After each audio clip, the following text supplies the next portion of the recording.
ഒരു ദിവസം ഈ ആളിൻ്റെ അടുത്ത് വന്നിട്ട് ചോദിച്ചു, നീ വീഗൻ കഴിക്കുമെന്നു? വീഗൻ എന്താണെന്ന് പോലും അറിയാത്ത ഞാൻ പറഞ്ഞു, ഞാൻ കഴിക്കുന്നു. അന്ന് മുതൽ എനിക്ക് ഓരോ പൊതിയായിട്ട് എല്ലാ ദിവസവും എന്നെ കാണാൻ വേണ്ടി വരുന്ന ഒരാളാണ്. കഴിഞ്ഞ ദിവസം കസ്റ്റാർഡ് ബിസ്ക്കറ്റ് ആയിരുന്നു, ഇന്ന് ഈ സാധനവും. ഭയങ്കര സന്തോഷമാണ് കേട്ടോ അത് കിട്ടുന്ന സമയത്ത്. പിന്നെ അവിടെ നിന്ന് ഞാൻ നേരെ ഇറങ്ങി സ്റ്റാർബക്സിലേക്ക് പോയിട്ടുണ്ടായിരുന്നു. ഈ ചേച്ചിയാണ് എനിക്കിത് ഉണ്ടാക്കി തന്നത്, കാരമൽ ഫ്രാപ്പിച്ചിനോ. ഭയങ്കര ടേസ്റ്റാണ്, എനിക്ക് ഭയങ്കര ഇഷ്ടമാണ്.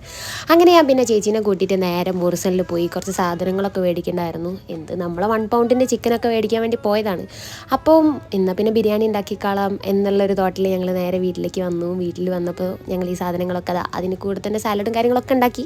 അങ്ങനെ അവിടെ നിന്ന് കഴിച്ചു, നല്ല ടേസ്റ്റ് ഉണ്ടായിരുന്നു. അത് കഴിഞ്ഞതിന് ശേഷം എനിക്കിതാ ഈ ഒരു സമൂസയും കൊണ്ടിട്ട് ചേച്ചി, മേലുള്ളൊരു ചേച്ചി ഉണ്ടായിരുന്നു, ആ ചേച്ചി എനിക്കിതും കൊണ്ട് വന്നിട്ടുണ്ടായിരുന്നു. അതും നല്ല ടേസ്റ്റ് ഉണ്ടായിരുന്നു. പിന്നെ ഇതെൻ്റെ സ്മൃതി ചേച്ചി വീട്ടിൽ വെച്ച് പോയ സാധനമാണ്, നീ കഴിച്ചോന്ന് പറഞ്ഞ് അവിടെ വെച്ച് പോയി. കുറച്ചെണ്ണം ഞങ്ങൾ ഒരുമിച്ച് കഴിച്ചിട്ടുണ്ടായിരുന്നു. ബാക്കി ഞാൻ വിചാരിച്ചു എന്നാൽ തിരിച്ചു കൊടുക്കണ്ട, കാരണം പിറ്റേ ദിവസം ഡ്യൂട്ടിക്ക് പോകുന്ന സമയത്ത് എന്തെങ്കിലും തിന്നാലോ. അങ്ങനെ ഞാൻ അതും കഴിച്ച് നേരെ ഡ്യൂട്ടി